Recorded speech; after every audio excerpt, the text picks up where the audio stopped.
Korps Garda Revolusi Iran menyatakan telah meluncurkan 40 rudal ke wilayah Israel sebagai balasan atas serangan Amerika Serikat ke situs nuklir Iran. Sebagian rudal yang diluncurkan adalah rudal terbesar Iran, Khorram Shahir 4.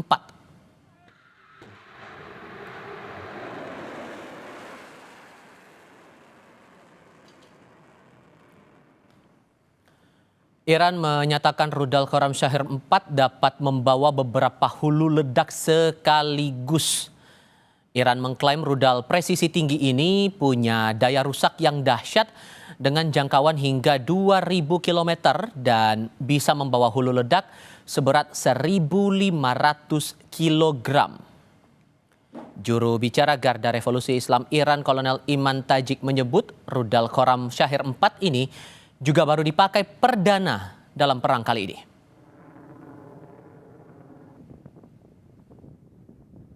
در این عملیات برای نخستین بار از موشک بالستیک چند کلاهکی خیبرشکن از نسل سوم موشک‌های هوافضای سپاه پاسداران با بهره‌گیری از تاکتیک‌های جدید و غافلگیر کننده جهت اصابت دقیق‌تر، مخربتر و مؤثرتر استفاده شد.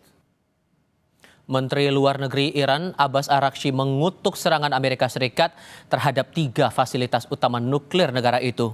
Menlu Iran bilang negaranya akan mempertahankan kedaulatannya. Abbas bilang peristiwa pagi ini keterlaluan dan akan memiliki konsekuensi yang kekal. Sesuai dengan piagam PBB dan ketentuan-ketentuannya yang memungkinkan respons yang sah untuk membela diri, Iran memiliki semua pilihan untuk mempertahankan kedaulatan, kepentingan, dan rakyatnya. Abbas pun meminta Dewan Keamanan PBB mengadakan sesi darurat untuk mengutuk serangan itu.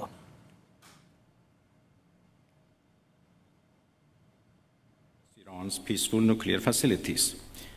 It is an outrageous, grave, and unprecedented violation of the fundamental principles of the Charter of the United Nations and international law.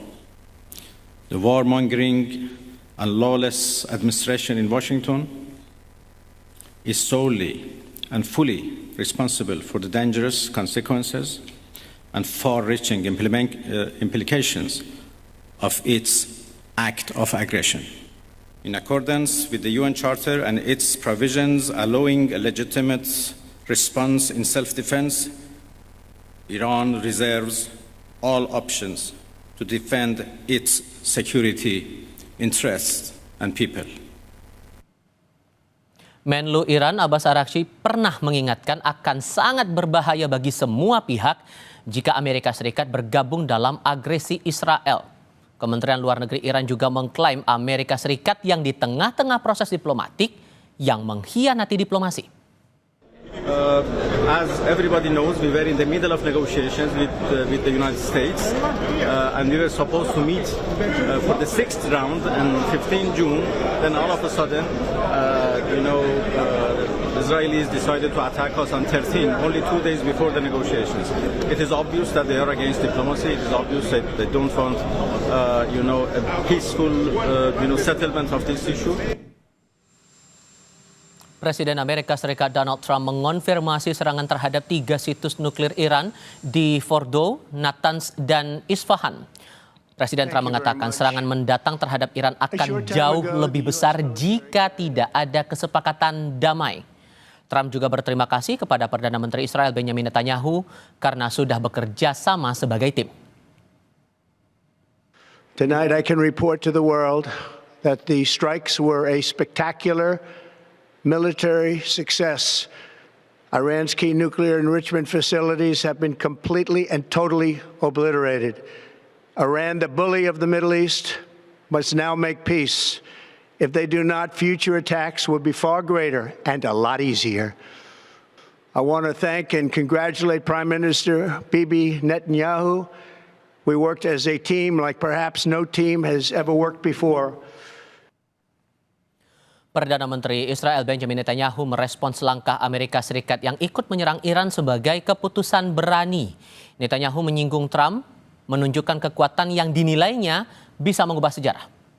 Congratulations, President Trump. Your bold decision to target Iran's nuclear facilities with the awesome and righteous might of the United States will change history. President Trump and I often say, peace through strength. First comes strength, then comes peace. And tonight, President Trump and the United States acted with a lot of strength. Di lain pihak, Sekjen Perserikatan Bangsa-Bangsa atau PBB Antonio Guterres prihatin dengan penggunaan militer Amerika Serikat terhadap Iran. Via akun X, Guterres menyebut tindakan Amerika sebagai eskalasi berbahaya yang mengancam perdamaian dunia dan keamanan internasional. Atas konflik ini, Guterres bilang tidak ada solusi militer. Satu-satunya jalan ke depan adalah diplomasi. Satu-satunya harapan adalah perdamaian.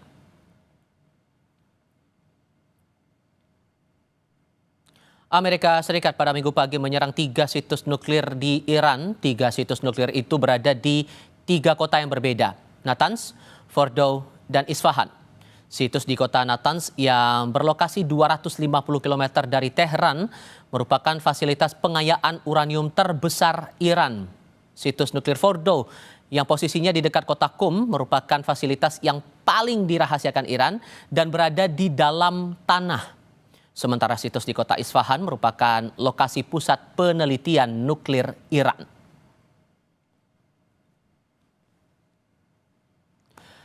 Saat menyerang fasilitas nuklir Iran, Amerika Serikat mengerahkan 6 pesawat pengebom B-2. Pesawat-pesawat itu membawa bom GBU-57A atau GBU-57A/B. Bom ini sering disebut sebagai penghancur bunker.